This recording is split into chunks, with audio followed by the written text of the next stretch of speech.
오늘 설날을 맞이해서 온 가족이 함께 예배하게 되었습니다. 우리 어린이들도 있다 보니까 혹 특별한 반응이 나오더라도 넓은 마음으로 잘 이해해 주시기를 바랍니다. 로마서의 참 어려운 구절을 설교해야 되는데 어떻게 하면 온 가족이 함께 은혜가 될 수 있을까 고민하면서 준비를 했습니다. 하나님께서 은혜로 채우시기를 기도합니다. 로마서 7장의 내용을 한 신앙인의 고민이다 이렇게 생각해 보았습니다. 로마서 이 편지를 받은 사람은 유대교인이었다가 예수를 영접한 사람으로 보여지니까 오늘날로 보자면 고뇌에 가득 찬 어느 교회 직분자의 이야기다 이렇게 생각해 볼 수 있겠습니다. 교회 오래 다닌 사람 어떻습니까? 성경의 계명들 내용들을 잘 압니다. 암송 구절도 꽤 많이 되고요. 해박한 지식이 있습니다. 그러니까 말씀 잘 지키고 사는 것이 믿는 사람의 마땅한 도리야 당연히 알고 있습니다. 그러다 보니까 노력도 합니다. 계명을 지키며 선하게 살려고 노력합니다. 자, 그런데 노력은 하는데 어떤 결과가 뒤따르겠습니까? 말씀대로 순종해보기는 해보는데 한계에 부딪히곤 합니다.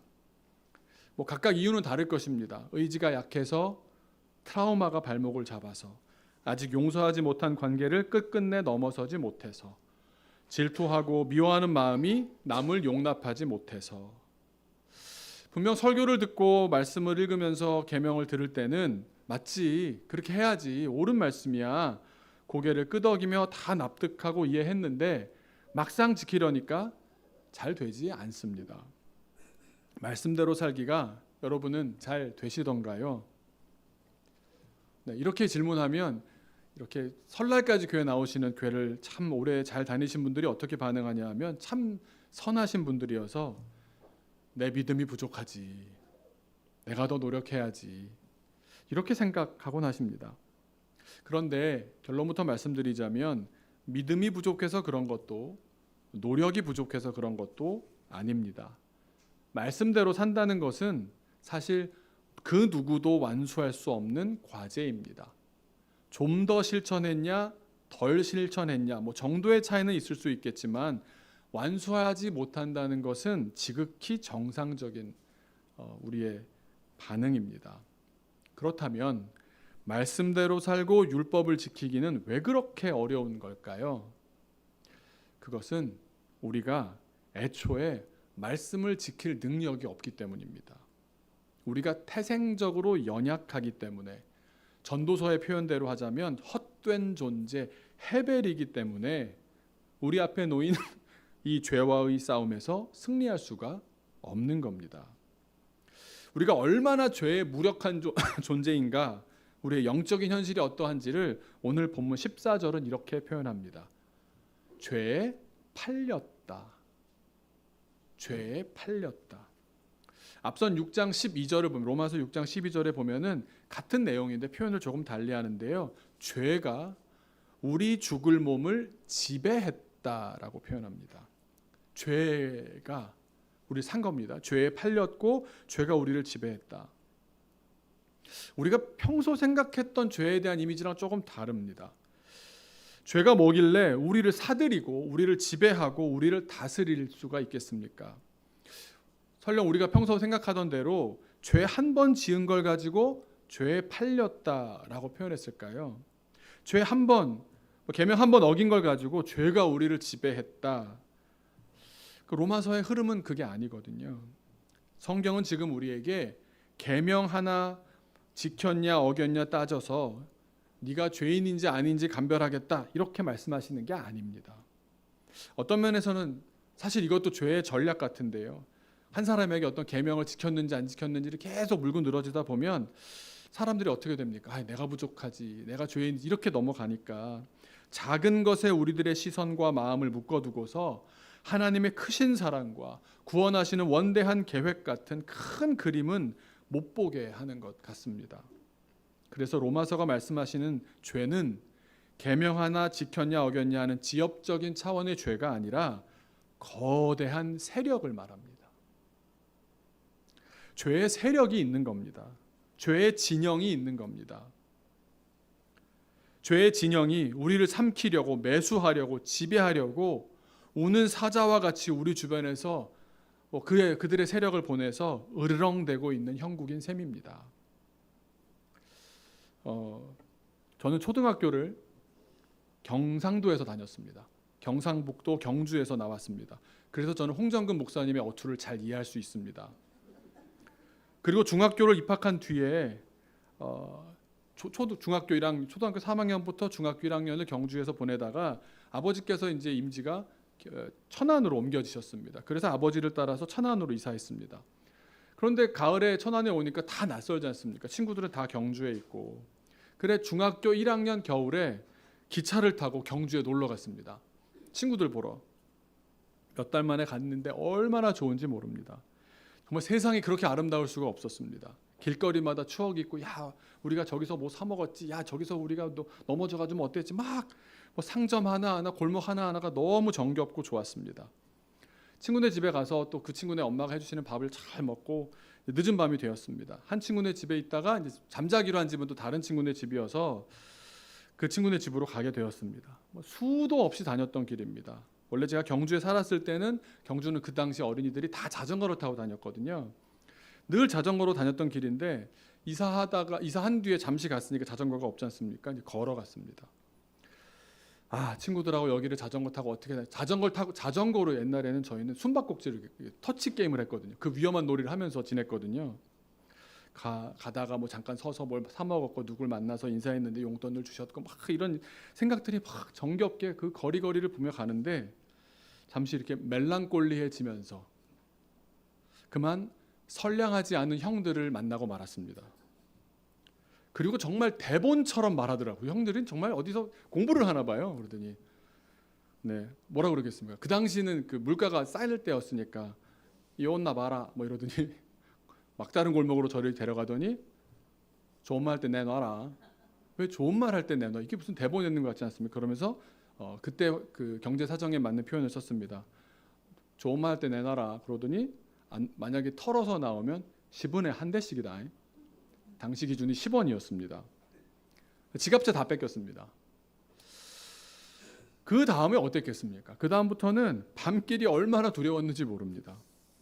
집 밖에 어두움의 세력이 있다는 것을 처음 알게 됐기 때문입니다.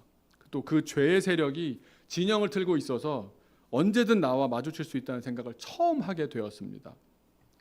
생각해 보니까 제가 꼼짝 못했던 이유가 뭘까? 형들이 대여섯 명이 무리를 지어서 굉장히 조직적으로 움직였습니다. 막다른 골목으로 들어가는 골목 끝에 형 하나가 이제 망을 보고 있었고요. 못 나가게 막는 세력이 있었고 저에게 말을 하는 굉장히 조직적인 범죄였습니다. 그리고 더 형들인 것도 그렇고 덩치도 크고 말도 너무 험한 말들을 하니까 교회만 다녔던 저는 정말 아무 힘을 쓸 수가 없었습니다. 여러분, 죄의 세력은 나보다 힘이 셉니다. 그리고 집단적이고요. 때로는 어떤 한 사회를 조직적으로 독식하면서 자기들의 룰로 지배해버립니다. 요즘은 어떨까요? 저 어렸을 땐 그랬는데 요즘은 어떨까요? 여러분, 교실 안이 행복한 곳이기를 우리는 상상하지 않습니까? 그런 경우가 참 드문 경우입니다. 한동안 셔틀 얘기 들어보셨을 겁니다. 일진들이 약한 학생들을 괴롭히는 겁니다. 불량한 학생들이 교실을 자기 진영으로 만들어 버린 겁니다.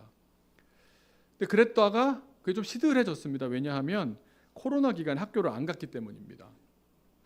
그러면 이제 뭐 행복해졌을까요? 제가 이재현 집사님하고 대화하다가 요즘은 너무나 지능적으로 갈취하는 수법이 있답니다. 뭐냐면 돈을 뺏는다는 증거를 남기면 안 된다는 걸 아는 거예요. 왜냐하면 나중에 학교폭력방지위원회라는 학폭위에 열렸을 때 변호를 해야 되고 자기를 또 논증을 해야 되니까 뭐 어떤 말을 남기느냐를 다 생각을 하는 겁니다. 그러면서 학생한테 힘 있는 친구가 10,000원을 빌려준답니다. 빌려달라고 하지 않았는데 그냥 10,000원을 빌려준답니다. 그리고 이제 카톡에 남기는 겁니다. 내가 빌려주는 거야. 빌려달라고? 알았어. 이런 식으로 글을 남기고 10,000원을 빌려줍니다. 그리고 며칠 지나서는 야 빨리 갚어. 이자를 붙여서 고리대금업을 하는 겁니다. 네가 그렇게 약속했잖아. 일방적으로 이렇게 말을 하는 겁니다. 나중에 문제가 생기고 문제가 불거져서 학폭위가 열리면 뭐라고 말하겠습니까? 뺏은 적 없는데요. 빌려줬는데요. 이것까지 다 생각하고 하는 겁니다. 요즘은 그러니까 사람 때리는 게 목적이 아니고요. 돈을 뺏는 가장 핵심적인 목적과 이익에 충실한 겁니다. 더 무서운 것 같습니다. 이런 교실로 향하는, 이런 일들이 벌어지는 교실로 향하는 학생들이 그 마음이 어떻겠습니까? 마치 약육강식, 승자 독식의 야생 정글로 들어가는 느낌 아니겠습니까? 죄의 세력이 나보다 힘만 더 센 것뿐만 아니라 얼마나 지능적이고 조직적인지 모릅니다. 정말 늑대 앞에 어린 양과 다를 바가 없습니다. 우리를 죄 앞에 무너지게 만드는 것이 그 세력의 전략입니다. 우는 사자와 같이 끊임없이 호시탐탐 기회를 엿보고 있는 겁니다. 그렇기 때문에 말씀하는 겁니다. 죄에 팔렸다, 죄가 우리를 지배했다, 무슨 뜻이겠습니까? 우리가 죄의 세력으로 넘어갔다라는 겁니다. 거기서 자유할 수가 없다라는 겁니다. 죄의 세력이 죄의 진영을 짜고 심지어 이 땅 전체를 지배하고 있지 않습니까? 죄의 세력은 우리가 가장 취약한 것을 무기로 삼고 있습니다. 만몬 아닙니까? 돈이라는 안 넘어갈 사람이 어디 있습니까? 자본주의 시대 아닙니까? 돈이 본질인 시대라고 아예 대놓고 살고 있는 이 사회 가운데 누가 돈을 안 보듯이 돌보듯이 할 수 있겠습니까? 성공이라는 족쇄를 차고 있지 않은 사람이 어디 있겠습니까? 사탄한테 좋은 무기가 하나 들려 있는 겁니다. 그런데 세상에 그것만 있느냐? 도저히 죄와 섞일 수 없는 세력이 반대편에 있습니다. 바로 하나님의 나라입니다. 아니 죽으면 가는 나라 아닙니까? 우리 로마서 읽어보면서 다 아시겠지만 이미 하나님의 나라가 있지 않습니까? 우리가 이 세상을 살아가는 기간 내내 좋든 싫든 하나님의 나라와 죄의 세력 그 둘 사이에서 갈등하며 영적으로 전쟁을 벌이게 됩니다. 그것은 여호수아 때도 그랬고요. 엘리야 때도 그랬습니다. 2000년 전에 심지어 예수님이 눈앞에까지 나타났는데도 안 따라가는 사람이 있었고요. 지금도 똑같습니다. 우리도 지금 둘 사이에서 결단해야 합니다. 죄의 세력은 우리를 죄의 사람이 되도록 방법이 뭐겠습니까? 죄에 넘어지게 함으로써 자꾸만 하나님으로부터 멀어지게 하고 자기의 세력 아래 데려가려 합니다. 우리가 절대로 이 죄의 세력을 가볍게 볼 일이 아닙니다. 제 인생에 선량하지 않은 형들에게 위협을 당하는 일이 한 번 더 있었습니다. 이번엔 충청도 형들이었습니다. 제가 중3 이제 졸업하고 고등학교 가는 그 겨울에 성탄절이었던 것 같습니다. 그 당시에 교회가 막 건축을 하고 있었고요. 저희 교회는 한쪽에서 건축을 하고 있었고 교육관이었던 건물의 지하에서 주로 모임을 했었습니다. 그리고 이제 화장실은 2층에 있었고요. 그런데 그 지하를 이렇게 올라와서 문이 딱 열리고 앞을 보면 나이트클럽이 있었습니다. 교회가 한신 한복판에 있었어가지고 성탄절 예배를 마치고 청소년들, 청년들 모여서 이제 지하에서 모임을 하고 있었는데 저 혼자 중간에 화장실을 간다고 나왔습니다. 그래서 2층 올라갔다가 볼일을 보고 이렇게 내려오는데 교회로 가는 길에 문이 서로 앞을 마주보고 있으니까요. 기도라고 들어보셨습니까? 우리가 하는 기도 말고요. 그들의 기도가 있거든요. 네, 문 앞을 지키는 어깨가 넓고 머리를 직각으로 깍두기처럼 깎으신 형님들이 한 두세 분 정도 서 계셨습니다. 보는 순간 제가 트라우마가 올라오는 것 같았습니다. 형들이다. 근데 그때쯤엔 제가 키가 170이 넘었습니다. 몸도 괜찮았고요. 운동도 좀 했던 때라 속으로 다짐을 하는 겁니다. 내가 다신 움츠리지 않으리라 마음을 먹고 당당하게 그 앞으로 갔습니다. 그리고 생각해 보니까 그때 저도 스포츠 머리로 학교에서 깎으라 그랬기 때문에 머리도 저도 그냥 깍두기랑 큰 차이가 없었을 것 같습니다. 그 앞으로 저벅저벅 걸어가는데 한 사람이 딴 사람한테 눈치를 주고 야 저기 봐 이러는 거예요. 그래서 3명 정도가 저를 향해서 딱 줄을 서서 어깨를 딱 마주 보면서 이렇게 보는 겁니다. 그 위압감에 사람이 정말 쪼들어들더라고요. 마음으로는 당당하겠다고 했는데 쫄아서 얼어붙었습니다. 몸이 갑자기 얼더라고요. 진짜 아무 생각이 안 나 까매지는 겁니다. 얼굴이나 동작은 최대한 자연스럽게 한다고 했는데 이게 안 되는 겁니다. 엄청 부자연스러웠나 봅니다. 그러니까 너 왜 그래? 뭐 이러면 저쪽에서 이제 충청도 버전에 너 왜 그러는겨? 이렇게 막 나오는 겁니다. 아마 저쪽도 제 등치나 어깨나 머리를 보고는 같은 계열의 사람인 줄 알았던 것 같습니다. 뭐요? 너 뭐요? 뭐 이러죠. 그런데 이건 뭐 제가 기도할 새도 없고 아무 생각도 없고 하늘이 그냥 까맣기만 한데, 감사하게도 교회에서 모임 중에 여러 명이 함께 화장실에 같이, 왜 여성들은 함께 화장실에 가는지 그렇게 고마울 수가 없었습니다. 화장실을 간다고 우르르 몰려 나온 겁니다. 그러면서 저한테 너 왜 화장실 갔다 빨리 안 와? 막 이러는 거예요. 그러니까 제가 귀가 갑자기 들리기 시작하더라고요. 들리고 입이 풀려서는 가려고. 어깨들도 정체를 파악했는지 뭐 그런가 보다 이러고 들어가 버리는 겁니다. 여러분, 죄를, 또 죄의 세력을 이기는 방법이 있습니까?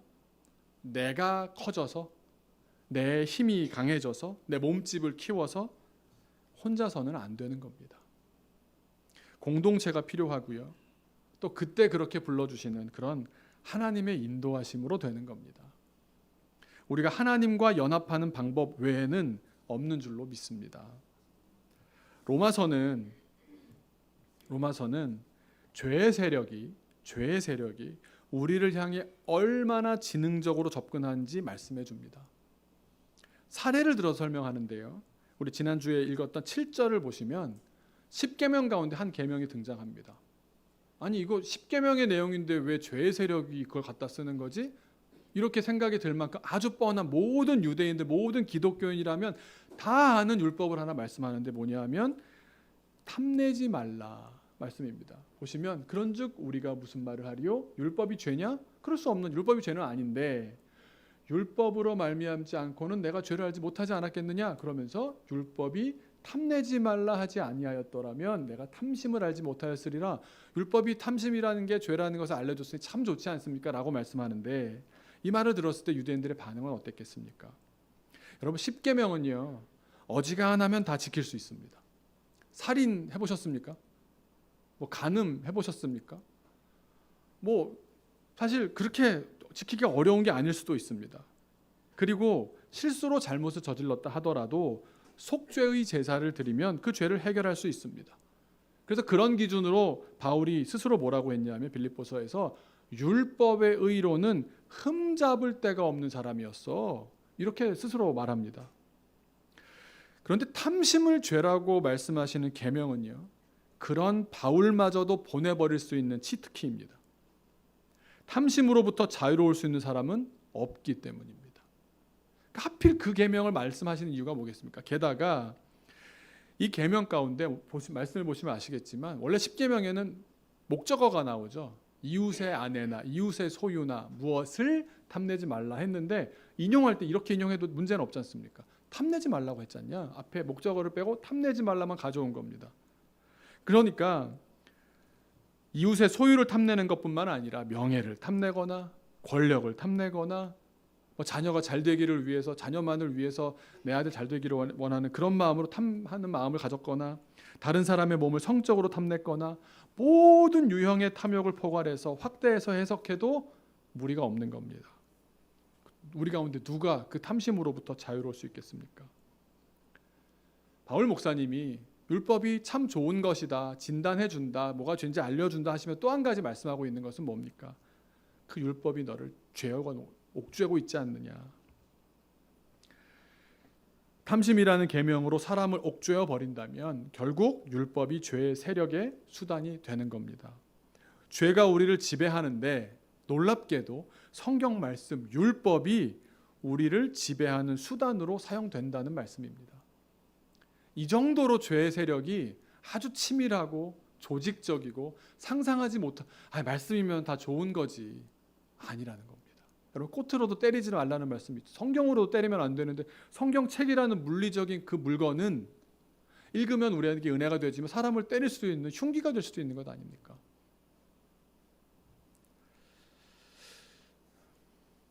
정리해보면 이렇습니다. 율법이 없었다면 나는 탐심이 무엇인지도 몰랐을 텐데, 그러나 율법을 통해 내 안에 탐심이 작용하고 있음을 알게 되었고, 그래서 그 탐심으로부터 벗어나고자 하게 되니 얼마나 율법이 귀한가. 그런데 나에게는 그 탐심을 떨쳐버리게 할 능력이 없는 겁니다. 오히려 탐심에 주목하면 주목할수록 그 탐심의 소용돌이에 더 깊이 빠져드는 것만 경험됩니다. 늪에서 빠져나오려고 몸부림을 하면 어떻습니까? 몸부림을 하면 할수록 그 늪에 더 깊이 빠져들어가는 것처럼 말입니다. 왜냐하면 죄의 욕망이 우리의 육신 안에 꿈틀거리고 있기 때문에. 우리가 율법을 통해 알게 되었고 깨닫게 되었고 어떻게든 죽을 몸의 욕망을 벗어나기 위해 몸부림을 쳐본다고 하지만 벗어나려 하면 할수록 결론적으로는 더 욕망에 깊이 빠져버리는 나만 발견하게 되는 겁니다. 그래서 율법은 선한 것인데 율법으로 인해 죄의 지배가 내 인생 가운데 더 강화되는 일들도 얼마든지 벌어질 수 있다. 그걸 깨달으라는 말씀입니다. 왜냐하면 율법은 죄를 드러내어서 죄를 인지하게 알 수 있게 해주지만 정작 그 죄를 해결할 능력은 없기 때문입니다. 이런 죄의 지배, 그 메커니즘을 11절이 이렇게 정리해 줍니다. 한번 11절을 지난 시간에 안 읽었는데 오늘은 죄가 기회를 타서 계명으로 말미암아 나를 속이고 그것으로 나를 죽이기까지 한다는 겁니다. 앞에서 율법은 건강검진 같다 말씀드렸었는데요. 검사를 해서 문제는 알려주는데 해결은 못하는 겁니다. 율법은 죄를 진단하는 데는 뛰어납니다. 율법을 통해서 가령 예를 들자면 암과 같은 그냥 육안으로 봐서는 볼 수 없고 뭐 청진을 하거나 문진을 해서는 알 수 없는 암과 같은 미세한 죄가 드러납니다. 그렇게 율법이 세밀하게 말씀해 주시는 이유입니다. 그렇다면 그 율법을 많이 암송하는 것으로 율법에 많이 살려고 애쓰는 것으로 암이 치료됩니까? 아닙니다. 심지어 그게 죄인 걸 아는 순간 사람들은 절망합니다. 죄가 이렇게 조직적이고 세밀하게 나를 지배하고 있다는 사실, 속속들이 내 안에 들어와 있구나 알게 되면 포기해버리는 사람이 더 많습니다. 내가 이거 못하지. 죄 앞에 무릎 꿇기 쉽습니다. 그러면 어떻게 되는지 아십니까? 복음도 율법이 되어버립니다. 7장이 이것을 말씀하는 겁니다. 율법과 은혜의 하모니를 이루어서 우리가 영적으로 성장해야 될 텐데 그 첫걸음이 뭘까? 율법을 통해서 얻는 첫걸음이 필요합니다. 뭐냐 하면 죄를 아는 것입니다. 죄를 아는 것입니다. 내가 죄인인 줄 아는 것, 이것이 시작입니다. 제 아무리 대단한 사람이라도 신앙은 다 여기서 시작하는 겁니다. 내가 죄인이구나. 어린이도 청소년도 여기서 시작하지 않으면 답 없습니다. 제가 부모님들께 꼭 그렇게 말씀드립니다. 자녀가 천사가 아니라고. 성경은 분명히 말씀합니다. 다 죄인입니다. 여러분 어린이들 키워보시면 어떻습니까? 눈에 넣어도 안 아픈 그런 거 없습니다. 다 이기적입니다. 다 자기중심적입니다. 제가 한 번은 유럽으로 이제 여행을 안내하는 알바를 제가 할 때가 있는데요. 어느 부모님이 어머니와 아들이 같이 왔습니다. 아주 사랑받고 하나밖에 없는 아들이고 아주 집안에 총애를 받는 아들이었습니다. 9살인데 초등학교 2학년인데 축구를 잘하고 뭐를 잘하고 겉으로 볼 땐 너무 그럴듯한데 제가 여행을 같이 하다 보면 먹고 자고를 다 하지 않습니까? 세상 이렇게 이기적일 수가 없는 거예요. 얘가 어쩜 이렇게 이기적이? 자기한테 잘해주는 사람인지 안 해주는 사람인지 너무 잘 알고요. 잘해준다 그러면 가서 갑자기 헤헤헤 거리고 자기한테 좀 이렇게 바른 말하고 좀 아닌 거 얘기하는 사람한테 싹싹 피해 다닙니다. 야, 이거 어떻게 이런 걸 다 배웠지 얘가? 싶은데 여행을 하다 보면 이제 같이 걷다 보면 길을 좀 멈춰서 천천히 가, 지금 가면 뛰지 마, 이런 말 하잖아요. 여행 끝마칠 때쯤 됐는데 그 어머니가 이제 그 여행을 돌아보면서 이렇게 말씀하시는 겁니다. 갑자기 우시는 거예요. 왜 갑자기 우세요? 그랬더니 이러시는 겁니다. 내 아들이 이런 대접을 받게 한 게 너무 힘들대요. 하지 말라는 말을 한 게 자기는 너무 힘들대요. 제가 깜짝 놀랐습니다. 아이가 이기적인 데는 이유가 있었던 거더라고요. 이기적인 게 올라올 때 아니야. 이게 너의 죄의 현실이야. 알려줘야 됩니다. 여러분 자녀가 하는 일이 다 옳습니까? 그럴 수 없습니다. 우리가 죄인이라는 것을 인정해야 되고요. 우리 자녀도 그 안에 죄의 속성이 깊이 뿌리 박혀 있습니다. 기도하면 그냥 없애주실까요? 보셔야 됩니다. 그리고 구체적으로 기도하셔야 됩니다. 나이 들어가시면서 이기적으로 변하시는 분들이 꽤 있으십니다. 평생을 안 그러셨던 분들도 이제 삶의 어떤 시간들을 생각하다 보면 불안해지거든요. 저도 아버지, 어머니 뵈면 그런 시간들이 오더라고요. 그러면 한편으론 너무 이렇게 관대해 주시고 다 나눠주시려는 마음이 있으시다가도 순간적으로는 위기라고 느끼시는가 봅니다. 그래서 굉장히 또 자기중심적으로 하실 때가 있습니다. 평생의 싸움입니다. 우리 안에 이건 애기였을 때나 나이 들었을 때나 일생 동안 이기적인 마음이, 나를 위하고 내 중심적으로 살고자 하는 그런 교만한 마음이 또아리를 틀고 있습니다. 그것이 죄의 세력과 결탁해 있는 모습 아니겠습니까? 우리가 죄를 인정하지 않으면, 죄인이라는 사실을 내가 인정하지 않으면 그 가운데 죄의 세력이 성장합니다. 제가 그 아이 계속 보게 되겠는데 앞으로도 결과적으로 이렇게 되겠더라고요. 주변에 사람이 다 떠나더라고요. 사람도 다 알지 않겠습니까? 자기한테 주는 사람한테만 헤헤거리는데 줄 수 없는 때가 또 있을 거다. 그런 싹 바뀌고 낯빛이 싹 바뀌더라고요. 깜짝 놀랐어요. 자기가 하는 그 정도의 수로 어른들을 속일 수 있다고 생각하는 거예요. 딱 제가 섬뜩했던 게 내가 하나님한테 그러고 있는 거 아닌가? 내가 하나님을 속일 수 있다고 생각하는 거 아닌가? 그 아이의 모습에서 아이를 욕할 게 없는 게 제가 똑같더라고요. 죄를 인정하는 것이 첫걸음입니다. 죄인임을, 내가 죄에 연약하고 죄에 쉽게 넘어지는 사람이라는 사실을 반드시 인정해야 됩니다. 그게 진심으로 인정될 때 신앙이 첫걸음을 내디딜 수 있는 줄로 믿습니다. 인간의 능력으로 볼 때 죄는 불치병입니다. 우리 힘으로는 고칠 수가 없습니다. 인간의 능력으로 볼 때 죄는 불치병입니다. 내 힘으로 죄의 세력을 이길 수 없습니다. 그런데 우리의 소망은 무엇입니까? 하나님은 모든 죄 암덩이를 태우십니다. 거기에 은혜가 있는 겁니다. 우리가 우리를 돌아보면 오늘 말씀을 보시면 어떤 뒤에 나오는 모든 구절들이 다 그런 자기에 대한 반성입니다. 19절 말씀을 보시면 뭐라고 나옵니까? 원하는 선, 내가 머리로는 원하는 게 선을 행해야지라고 하다가도 도리어 원하지도 않는 악을 행하고 있는 겁니다. 아니 어떻게 내 안에 이 두세 개가 같이 있지? 좌절하지 않겠습니까? 내가 선을 행하러 갔다가 기분 하나 나빠가지고 말 나쁘게 뱉고 일이 크게 되고 갈등이 심해지고 20절 21절 다 무슨 말씀입니까? 내 안에 선만 있는 게 아니라는 겁니다. 엄연히 죄의 세력이 또아리를 틀고 잘 자리 잡고 있다는 말씀입니다. 인정해야 합니다. 그래서 24절 바울 목사님은 인정하는 겁니다. 오호라, 내가 곤고한 사람입니다. 이 사망의 몸을 내 힘으로는 어떻게 해볼 도리가 없습니다. 나는 건져낼 수 없습니다. 그 누구도 건져낼 수 없습니다. 나는 이 제한 안에, 이 한계 안에 사는 사람입니다. 여전히 약한 것들이 올라옵니다.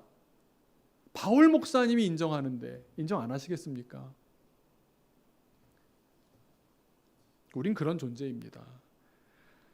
그러나 하나님의 나라는 은혜의 통치라는 사실을 잊지 마십시오. 그래서 우리가 은혜를 놓치면, 하나님이 임재하신 하나님의 선물을 받는 그 은혜가 없으면 율법에 빠지고, 율법에 빠지면 죄의 지배로 돌아가게 됩니다.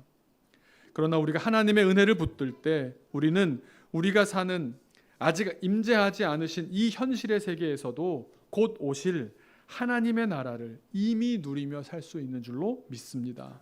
하나님을 신뢰하고 그분을 의지하십시오. 그래서 마지막 25절 바울이 내 안에 있는 두 마음 나 어떡하면 좋아, 이건 나는 이렇게 곤고한 사람이야, 난 죽을 수밖에 없는데 이거 어떻게, 그러다가 25절에 딱 한 말씀하는 겁니다. 어떻게 보면 저는 이 7장이 잘 안 읽혀지는 이유가 이랬다 저랬다 그러거든요. 근데 이랬다 저랬다 하는 게 우리라는 걸 보여주는 겁니다. 악했다가 선했다가. 그래서 25절에 뭡니까? 내가 선한 게 아니라 어떻게 말씀합니까? 우리 주 예수 그리스도로 말미암아. 나로 말미암아는 안 되고 우리 주 예수 그리스도로 말미암아 하나님께 감사하리도. 인생 감사하며 살 수 있는 유일한 이유는 예수 그리스도께서 십자가의 길을 걸어주셨기 때문인 줄로 믿습니다. 그러면서 여전히 그 다음에 이어지는 말이 뭡니까? 자기 한계를 또 얘기하는 겁니다. 그런즉 내 자신이 마음으로는 하나님의 법을, 하나님 열심히 하나님 따라 살겠습니다, 십자가 붙들고 살겠습니다, 그러나 육신으로는 죄의 법을 섬기노라. 찬양이 갑자기 떠오르더라고요. 예수 밖에는 없네. 말씀을 잘 지키지 못한 것 때문에 좌절하셨습니까? 지난 시간들 또 작년 한 해 떠올리시면 잘 지키지 못한 것 때문에 후회스러우십니까? 원체 우리가 안 되는 사람들입니다. 우리 안에 선과 악이 공존하고 있으니 말입니다. 그러나 제일 나쁜 선택은 좌절하는 겁니다. 어쩔 수 없지 뭐. 내가 짓게 뭐. 이게 제일 나쁜 선택입니다. 하지만 왜 다시 사순절을 주시고 왜 다시 제의 수요일 너는 제야 참회해야 돼. 다 태워. 이 시간을 왜 주시겠습니까? 일어서라고. 다시 도전하라고. 다만 이번엔 꼭 기억하십시오. 예수님을 묵상하고 바라보면서 성령님을 의지해서 도전해야겠다. 내 힘이 아니라 성령님을 의지해서 기도하며 도전해 봐야겠다. 우리가 하나님 나라를 향해서 또 걸어가고 또 일어서고 그래서 이 땅에 살지만 죄의 세력에 무릎 꿇지 않고 하나님의 나라를 세워가는 그 과정을 주님께서 귀하게 보실 줄로 믿습니다. 한 번 더 도전하시기로 마음먹는 새해 첫 주일 구정으로요. 또 사순절을 준비하는 주일 되시기를 주님의 이름으로 축원합니다. 잠깐 기도하겠습니다. 기도하실 때 주님, 우리는 넘어집니다.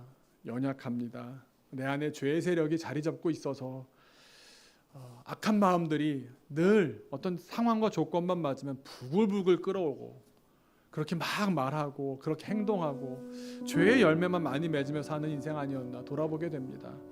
그 연약함까지 끌어안아 주시는 주님, 오직 성령의 능력으로 채워 주옵소서.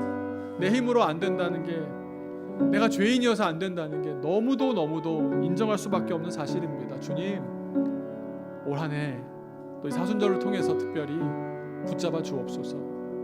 주님의 능력을 힘입어 감당케 하여 주옵소서. 같이 기도하겠습니다.